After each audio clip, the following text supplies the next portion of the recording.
Hey guys, welcome back to another episode of Where Sick Gets Real. I'm your host, Wes, and I have Sparsh here with me today. I think today we're going to talk a little bit about police or law enforcement canines. Sparsh is going to ask a couple of questions, and we're just going to bounce off of each other on this one. So, if you've ever had any interest in police canines, law enforcement canines, how they operate, how they're built, where they go, where they started, this one's for you guys. So, stay tuned. All right, Sparsh, how you doing today, man? Good. How are you? I'm doing all right. So we're gonna give these people some information about police canines, right? Yeah. So today we're just gonna talk about like if anyone's ever been interested in how does the process work, where do they come from, what does their life look like from start to finish, and Wes is just gonna explain that to you guys and show you how the process of a completely untrained dog goes all the way to get ready on the street. Yeah.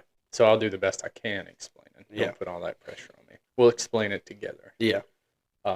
Yeah. So what you got, Sparsh? All right. So first, where does the dog come from? Where do you go to find a police canine? What are the different things? Yeah. So that's a good question. Where do they come from is kind of a loaded question because there's so many avenues. Right? We're going to look at this point of view from when we're saying where we're a training company that sells police canines. Yeah. So what is our first step? First step's finding that ideal dog, the right canine. And first you have to have a plan. You don't go into any of it without a plan, right? So is this dog going to be tracking? Is it going to be narcotics? Is it going to be apprehension? Is it going to be multi-purpose dog? Right? So can you go into that just a little bit? Explain what those dogs are, meaning like what's a single purpose dog and what's a dual purpose dog. So dual purpose has multiple jobs. Single purpose has a single job. What are those jobs? It's pretty cut and dry. So single purpose again would be either tracking, narcotic, apprehension. It's one or the other. No dual, right? Yeah.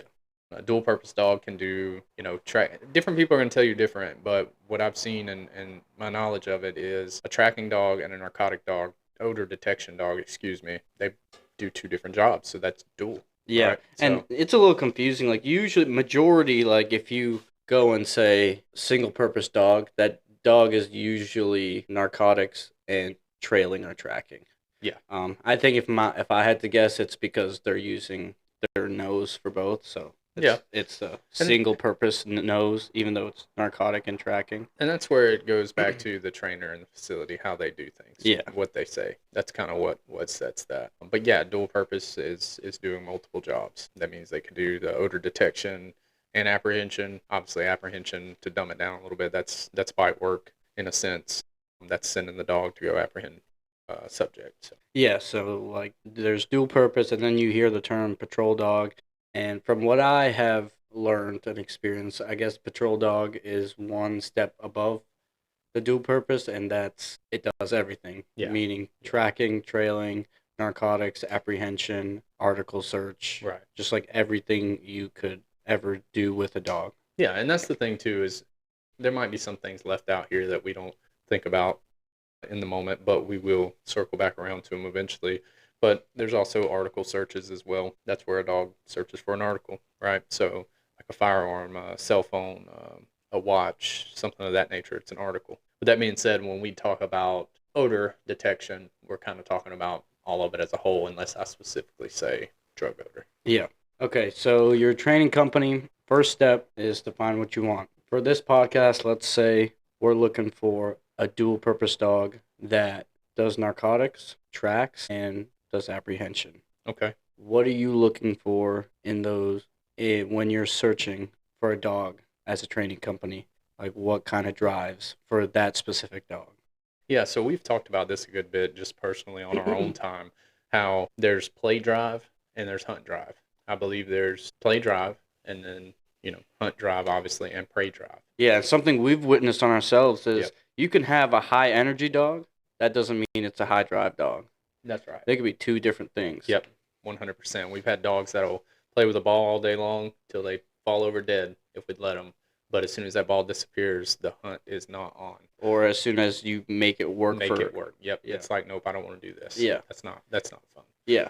So we're a company, we're looking for a dual purpose dog. We're going to look for a dog that has high hunt drive and has high prey drive. Because we'll go into the definitions of drive later. But for a dual purpose dog that bites and does narcotics, you want prey drive in the beginning. You want high prey drive because that's what you use for narcotics and apprehension work. And the environmentals are very important. A Yes. dog cannot be nervy. No, it cannot be scared because you dropped the bowl. Yeah, yeah. Because there is pressure put on these dogs, and are they going to buckle under that pressure? So there's a testing process to the dogs. You got to know how to test them and what you're looking for. In the beginning, I think every trainer makes a mistake here and there, and it is very easy to miss something in the process, and then you start to slowly figure that out. Once you start working with that dog will show you. So it's very, very important to educate yourself on these things so that when you go to select this dog, you know exactly what you're looking for. Because I've done it. I'm not afraid to say it. I went and looked at a dog, and, Yep. and it marked off all the boxes, and I'm like, yeah, this is the one. And then we got it, and it doesn't do what we thought Yeah, it I was mean, gonna they're do. not machines, so they can look like one thing and be another.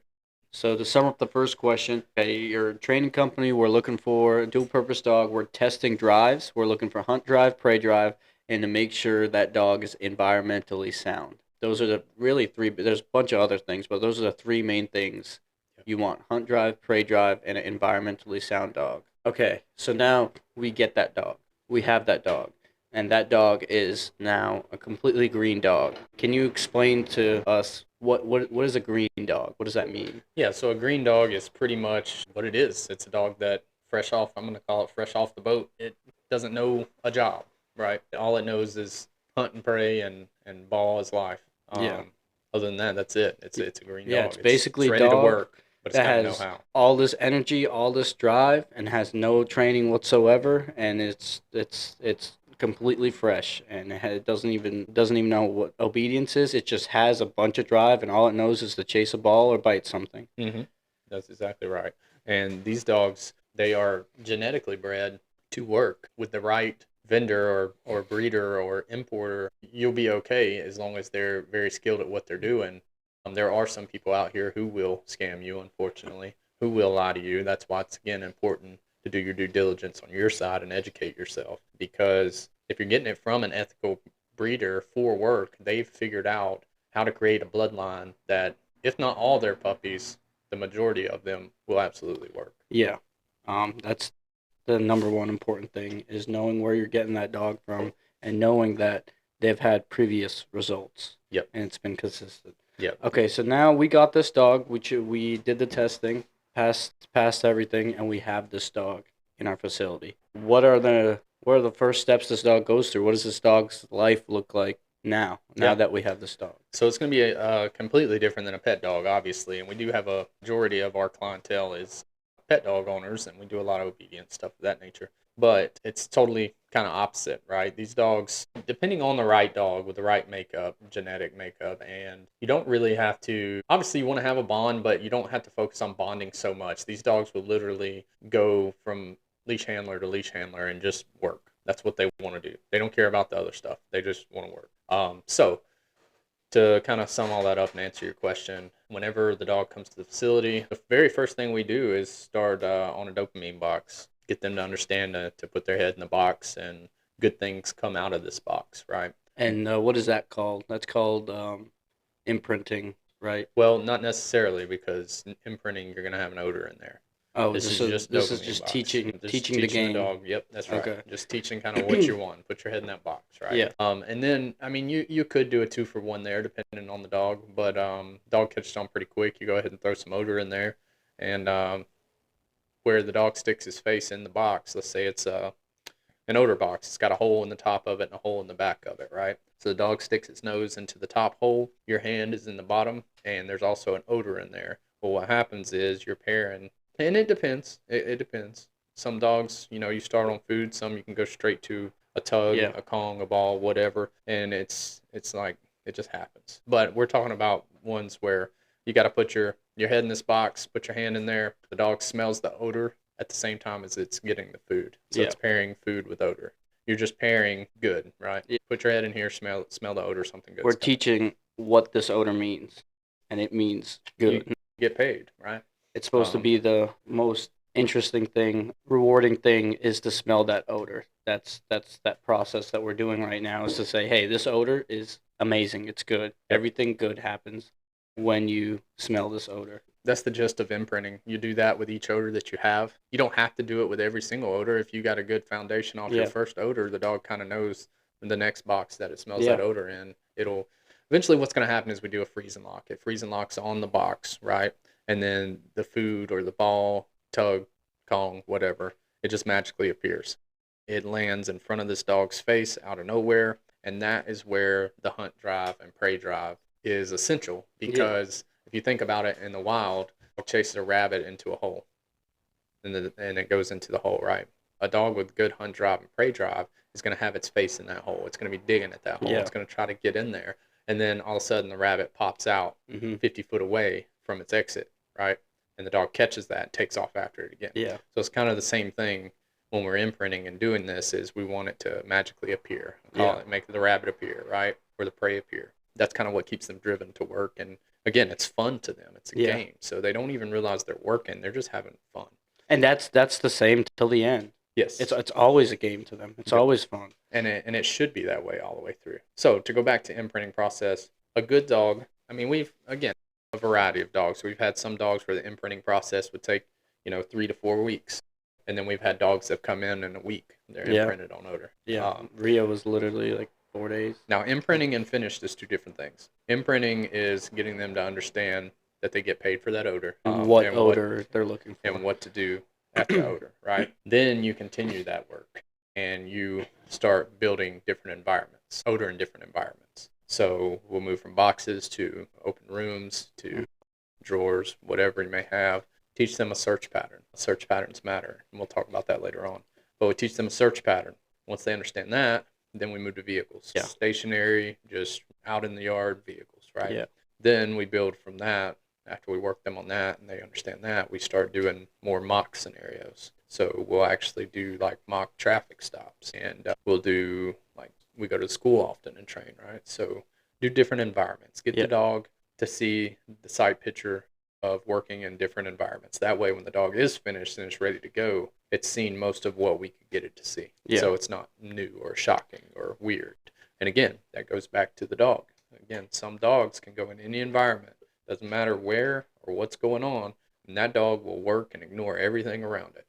And then you have some dogs you do have to build that, right? So Yeah. So at this point, we got the dog in, and we're doing everything Wes has just said. We're teaching it the game, and then after we teach it the game, we teach imprinting, and then after you do imprinting, you teach it search patterns, and then from search patterns, you go to vehicles to dumb it down a little bit. yeah, And all while this is happening, I'm going to go into more of the apprehension side. okay, They are learning all that, plus they're learning bite work and how that works. And when I explain this, this is all they're learning this at the same time as they're doing the narcotics. At first, it's all just prey, because usually, when you get a green dog, they're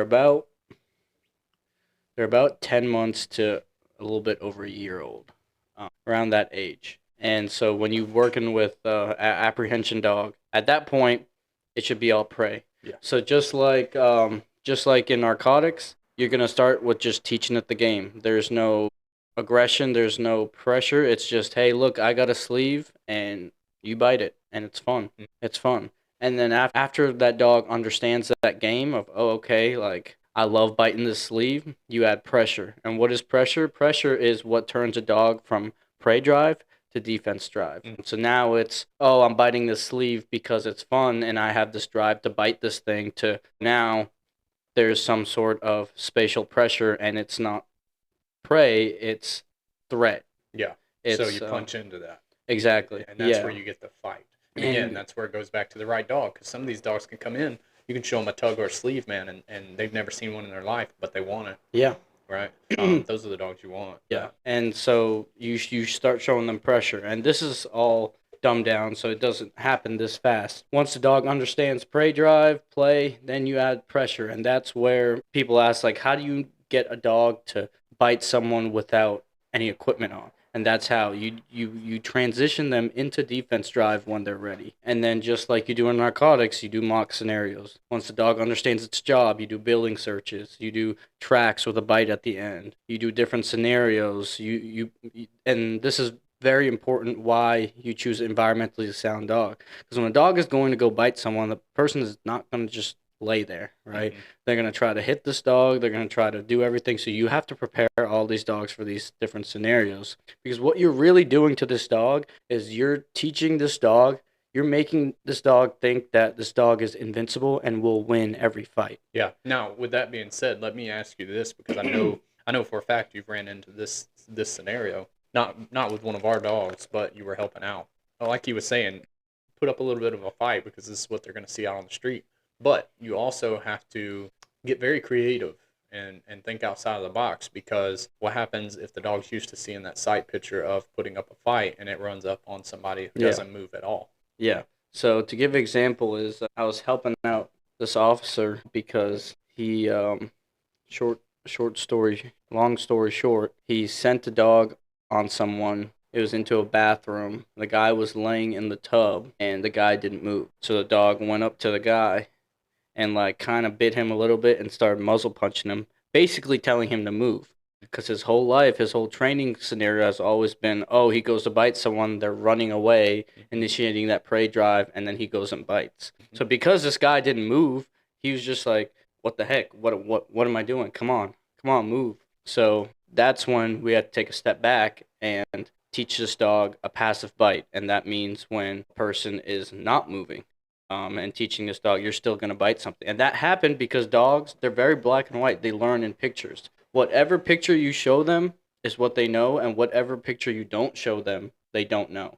So that's why it's very important, not just bite work in all aspects of training. Show every picture you can, that every experience that this dog could be into. So what did we do? I sat in a bathtub in a bite suit, and we let this dog go in, and he punched me once, and then he bit me, and then we did it again, and we just kept doing it until I was completely passive, and this dog came in and bit me and did its job. And that just kind of shows the example of, like, you just make sure that you have to show all these dogs every picture, every scenario that this dog can and will be going into when they're on the street. So at this point, we've imprinted this dog on narcotics.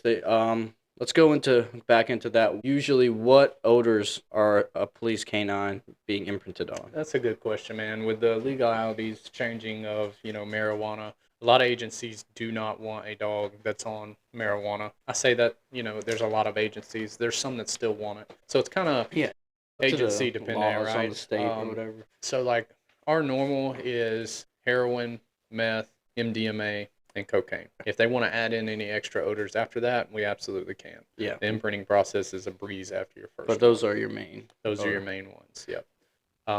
So after that, then that's kind of where that dog stays, right? Okay. Until an agency calls and says, "Hey, we're looking for a narcotic canine," right? Yeah. Which in theory is really a drug odor canine. Yeah. That's a whole nother subject. But when they call for that, we ask them what they need, and if they tell us, well, we only need, meth, heroin, coke, MDA, then good, the dog's ready to go. Yeah. Right? We're ready to go. So now at this point, we've got this dog in. We've had this dog for, say, 8 months, imprinted on those main odors, done tracking and trailing, has seen every scenario this dog can see in bite work, and you get a call from an agency saying, I would like a dual purpose dog. Mm-hmm. Where do you go from there? All right, let me make sure I'm understanding that question. So the dog's already imprinted on narcotics, good to go. Yeah. And the only thing it's missing is the apprehension. No, it's good to go. Oh, it's good to go. Yep, it's fully trained. So at that point, then everything's good to go.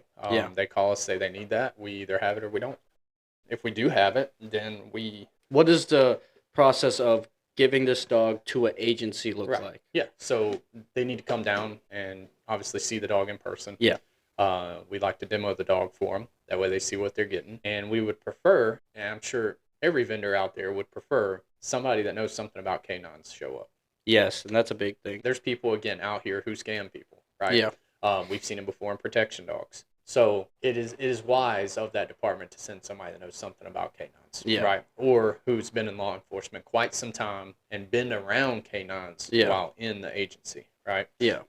They don't just come in blind and dumb, because that's how people get over on you. Yeah. And we are trying to change your ethical trainers, not just us, right? But we're trying to change what am I looking for? Motive? Not so much the motive. We're trying to change. We want to see the canine industry thrive, but also on the law enforcement side. We're not here to set you up for failure, Yeah. right? We want to see good come out of this. Obviously, we all need to pay our bills, but you want to see a training You're doing it for a facility change, right? because you care about what this dog is going to do. Yeah, that's and right. you care about the dog and the handler as a team. That's right. That's your number one thing. Yep, absolutely.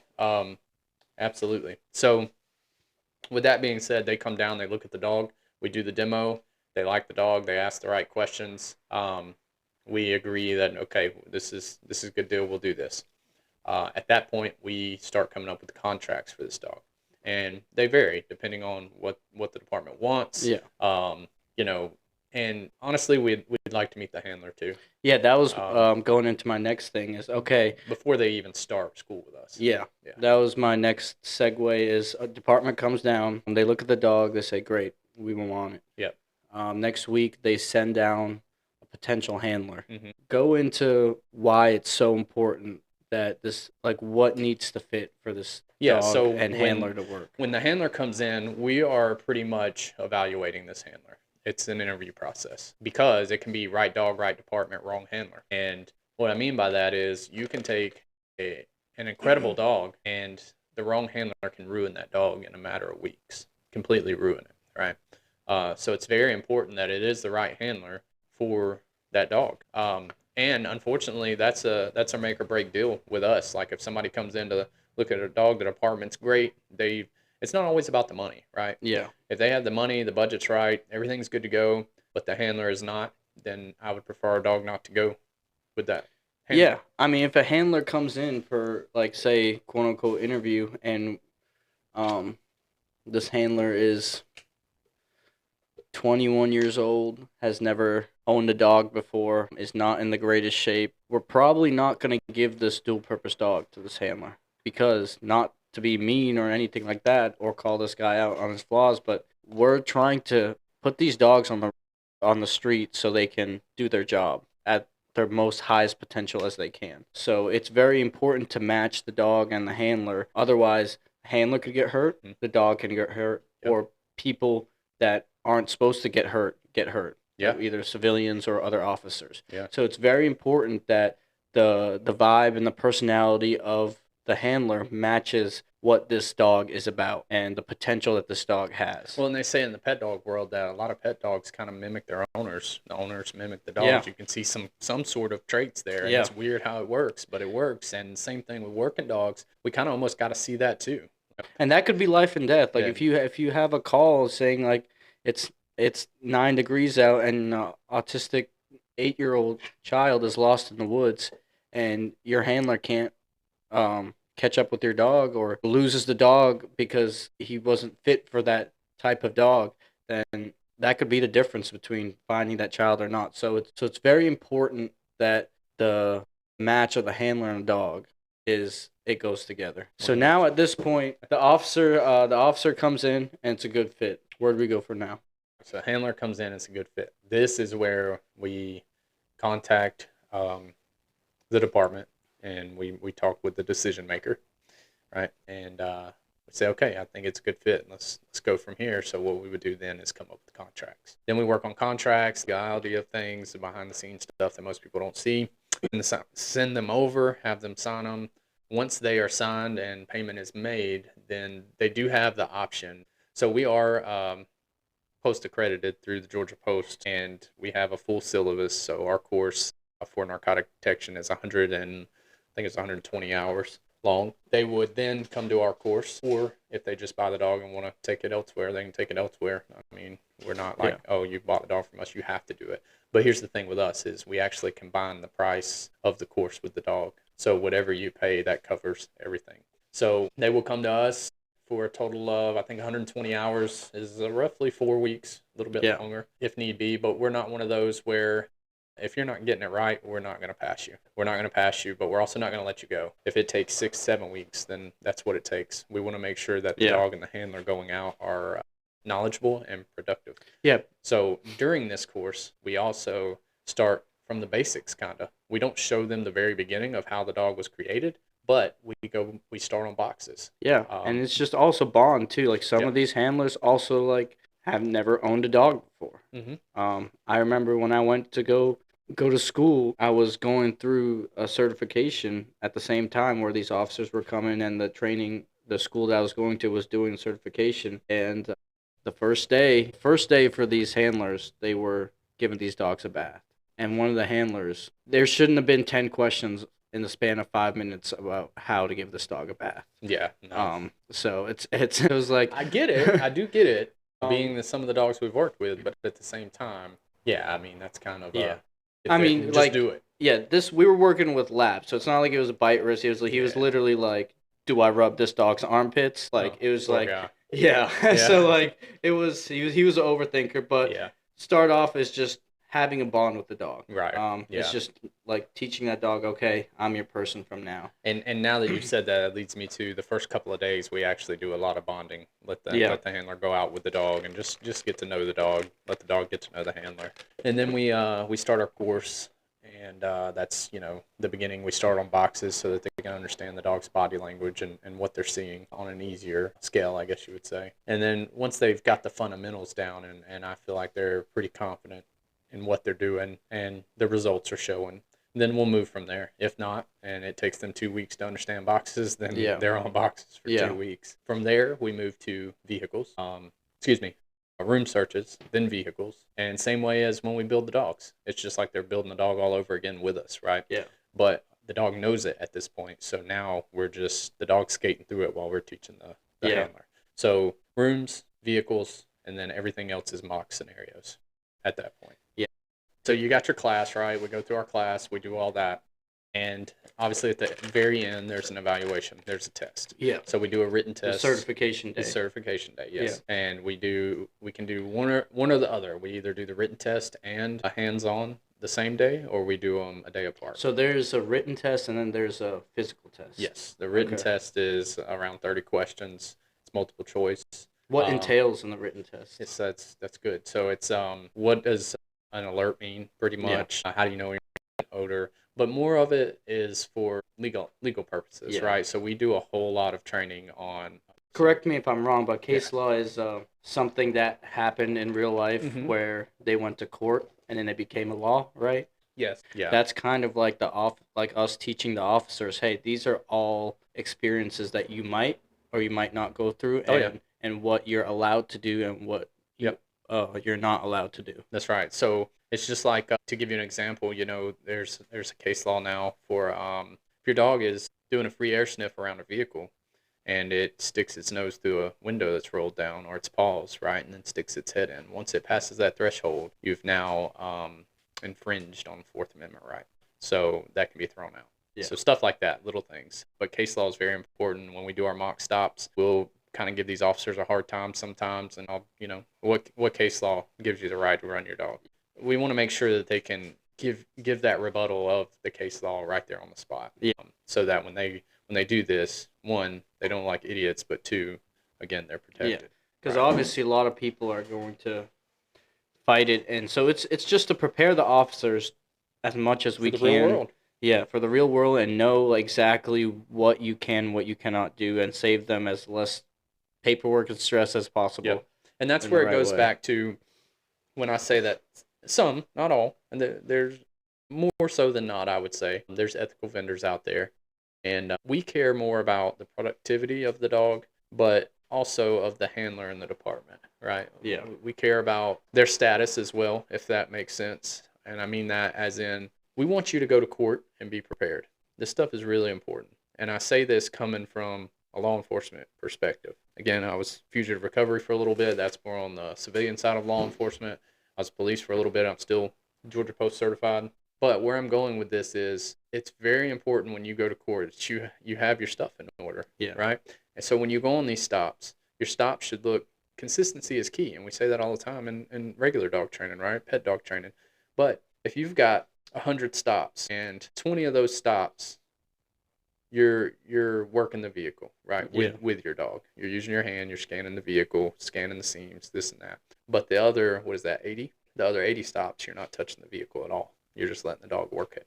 Well, that can kind of hinder your credibility there. Yeah. If you're going to do it, Because do it. why'd you do it there and not there? Yes, Yeah. do it and follow through. Everything has to be consistent. And everything's Yeah. recorded. These patrol vehicles got cameras, your body cam that's on your body, and most of the civilians are recorded. I was going to say, right? yeah. So there's always a camera on you somewhere. So it's very important that you stay consistent through and through so that when you go to court, they can never question your credibility or the reliability of the dog. So, again, when you take that dog out on a stop, the moment you take that dog out, every run on every vehicle you ever did, it should look the exact same. It should look exactly how it looked in training. Exactly. Yeah. And more so on certification day. Yeah. Because if you passed on certification day, you did all the right things. Yeah. Everything was key. The dog worked properly. You worked the dog properly. You trusted your dog. Your handling skills were up to par. Yeah. So then why can't it be that way on every stop? Do not graduate your handler course and go out here and get comfortable and relaxed. Yeah. That's when you screw up everything. Yeah. But most of these officers should know that because it's the same way with any training. Yeah. When you get relaxed, that's when things go to shit. Yeah. And that was going into my next question is, okay, this dog met its handler, did the handler certification course, certified, and it's out on the street. Now, do these K9s, are they trained for good? Like, they don't really have to do training? That's what we did for? Or is it they have to do continual training? No, they definitely need to be doing continual training. So it's not like we just trained this dog and it's good to go forever. Yeah, no, we don't just send it on its way and say, hey, you're good to go. Don't worry about anything. You got it from here. These dogs need a minimal of 16 hours a month. It's documented training. It's just like professional athletes. Yeah, most of these professional athletes are naturally gifted, just like these dogs are genetically gifted.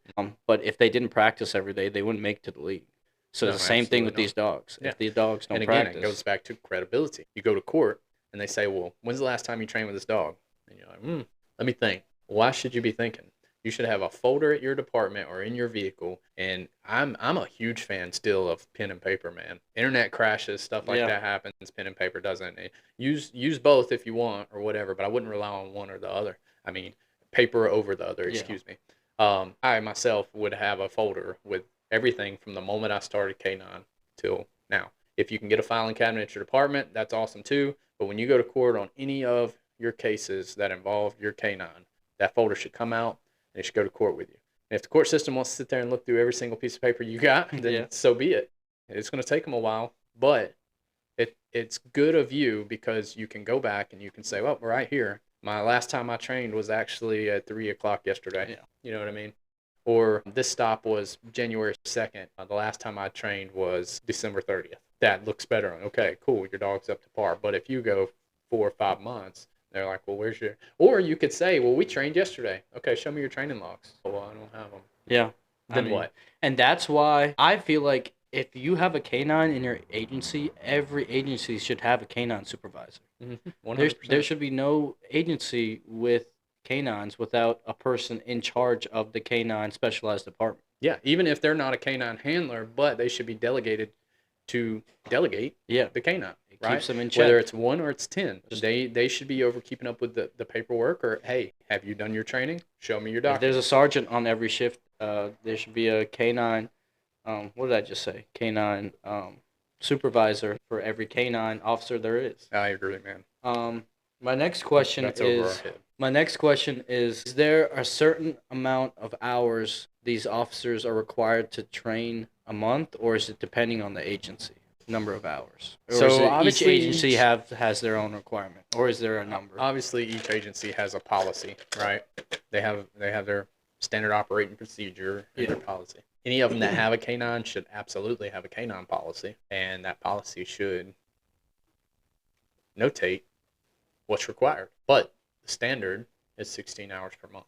16 hours per minimum. 16 hours per month. Yep. And if you think about it, that's kind of easy to do. Yeah, I was going to say, that don't seem like a lot. Because it's... So if you're not doing it, then it's... Yeah, it's what, 4 hours a week? Yeah. I mean, that's... You can get that somewhere. Yeah. There's very few agencies where you're running from call to call for your whole 6-hour shift. Or 12-hour shift. Yeah, 12-hour shift. Yeah. That's what I'm saying. Yeah. No, I mean, I remember when I was on shift, there was multiple times if I had the K9, I could have trained. Yeah. In 2 days, my whole 16 hours. But if you're a K9 officer, if you're there and you have a dog that means you want to be there, Yeah. right? There's very few cases where like you have an officer and he's like, really don't want to be doing this right now. Right. Like if you're a canine officer, that means you wanted it. You wanted it bad. So it shouldn't feel like work. No, not at all. It should be like you're having fun with your dog. Like Yep. you're a canine officer because you like dogs, and, Mhm. and it's a cool job. Like That's right. that is the truth. Part That's of it. right. But I will say, if you're doing it to be cool, if you're in it to be cool, if you're in it to just say, "Oh, I have a dog," or because you love dogs, then shame on you, because you are not doing any service. You're doing more of a disservice to your department, your community, and that dog than you are. And dogs don't lie. Yeah. They'll show you. 100%. You'll see it in the dog. Yep. So you got to be careful with that.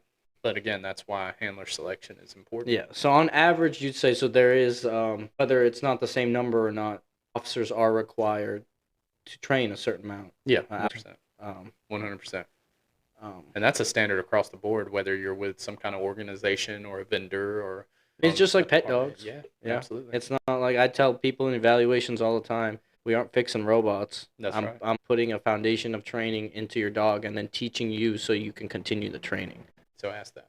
Okay, guys. So that's it. That's the process of how a canine starts its life and how it gets out on the street.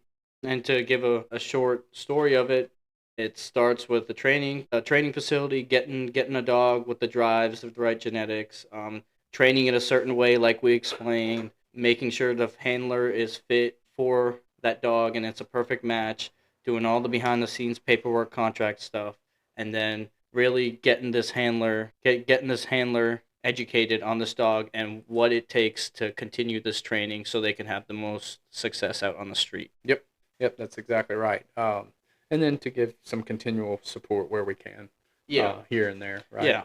But other than that, yeah, Sparsh, you're exactly right. That's it. And again, just to reiterate on what he said, we kind of wanted to make this podcast so the regular civilians listening had a better understanding of kind of how the K9 stuff works. Yeah, and where they come from, how their training looks like. And obviously, a lot more goes into it. We could talk about every specific trailing, tracking, apprehension, and each one could be a 3-hour podcast. Yeah, 100% could. But we're going to keep it simple for you, just to kind of, again, give you some different information out there. So anyway, that's it for now, guys. We appreciate you tuning in, and hopefully we catch you on the next Where Sick Gets Real episode. Y'all take care and be safe out there. See you.